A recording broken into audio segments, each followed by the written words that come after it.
Have you ever left an interview thinking, I answered everything, so why didn't I get the job?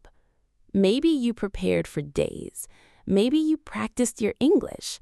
Maybe you even answered every question, but somehow you never received a job offer.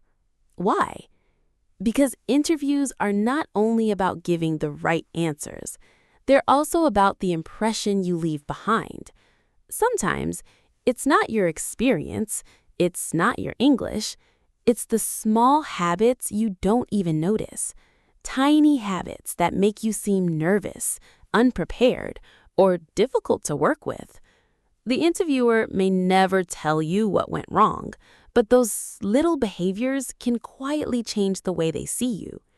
The good news is, these habits are easy to fix, and once you notice them, you'll sound more confident, more professional, and much more memorable. Today, I'll show you 5 interview habits that quietly ruin your chances, and more importantly, how to replace them with better habits that make interviewers trust you. Because sometimes small changes create big results. So stay with me until the end, and let's make sure these habits never cost you another opportunity. Let's get started.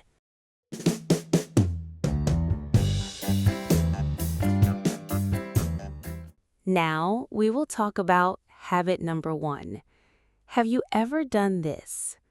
The interviewer asks a simple question. What would you do if a customer was unhappy? You start answering. I would apologize first. Actually, I think I would listen first.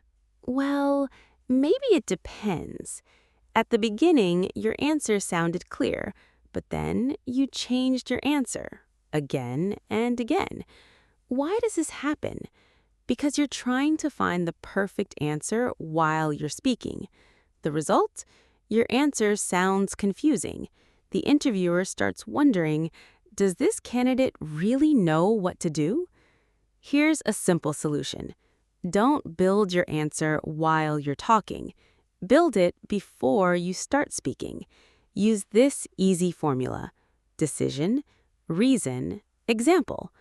For example, what would you do if a customer was unhappy?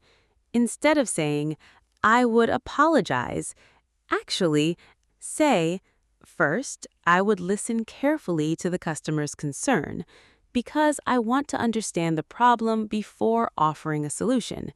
For example, in my previous job, a customer received the wrong product. I listened, apologized, and arranged a replacement immediately. Notice the difference? The second answer doesn't use more difficult English. It simply follows one clear direction.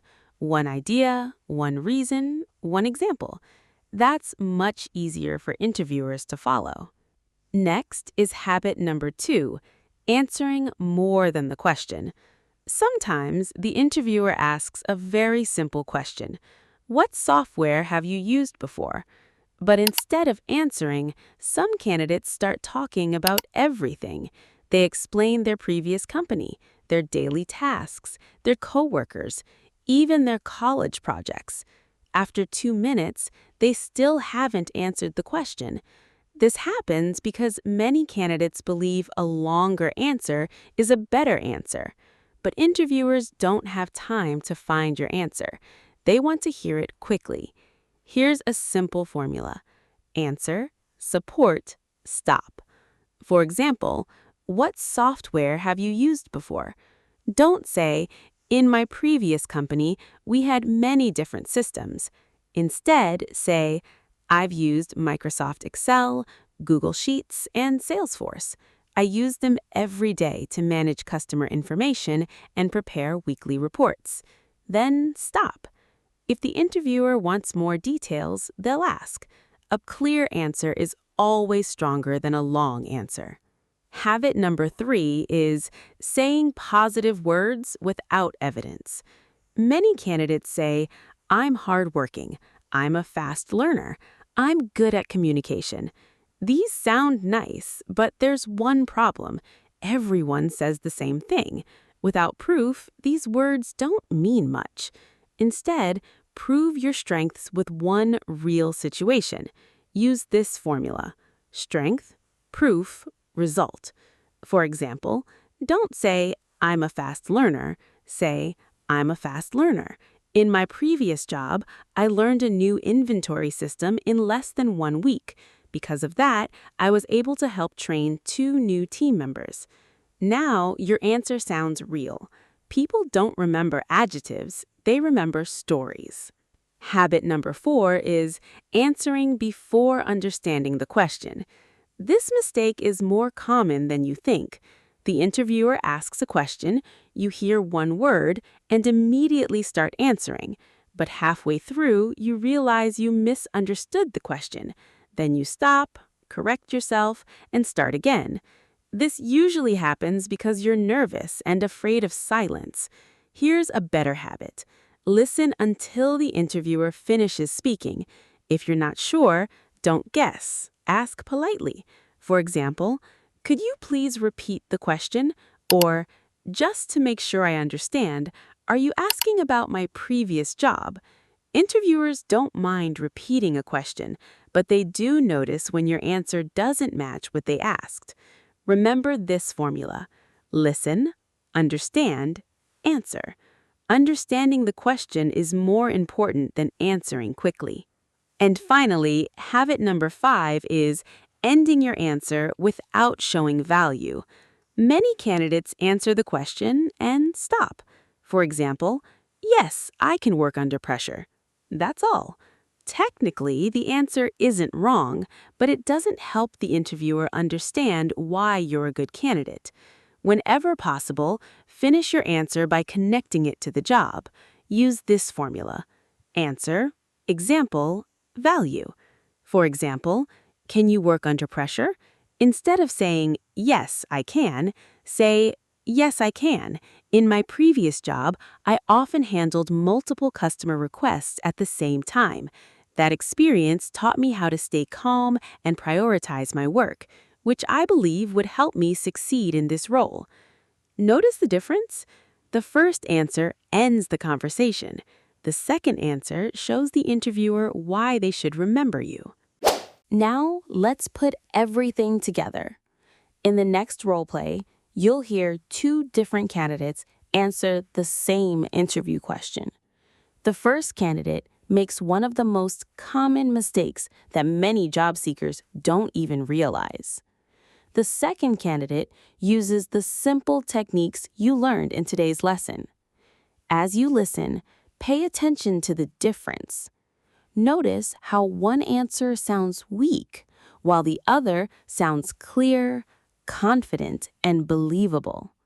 By the end of this roleplay, you'll know exactly how a small change can make a big difference in your interview. Can you tell me about a time you solved a problem at work? Yes, I'm a problem solver. I always try my best. I like helping people. I think I'm good at solving problems. I work hard. I always stay positive. That's all. Thank you. Can you tell me about one specific situation? Not really. I can't think of one right now. I understand. Let's move on to the next question. Can you see the problem? The candidate used many positive words, but gave no evidence. The interviewer still doesn't know what the candidate actually did. Now, let's hear a better answer. Can you tell me about a time you solved a problem at work? Certainly. In my previous job, a customer received the wrong order. The customer was upset because the item was needed that day. First, I listened carefully and apologized for the mistake. Then I checked the order, found the problem, and arranged a replacement immediately. I also updated the customer throughout the process so they always knew what was happening. The replacement arrived the same day, and the customer thanked our team for solving the problem so quickly. That experience taught me the importance of staying calm, communicating clearly, and finding a solution as quickly as possible. Excellent. That's a strong answer. You explained the situation clearly, described what you did, and showed the result. That's exactly what interviewers want to hear. Did you notice the difference? The second candidate didn't use more difficult English. The difference was simple. Instead of talking about a skill, the candidate proved the skill with a real example. Remember this formula: strength, proof, result. When you show evidence, your answer becomes more believable, more memorable, and much more professional.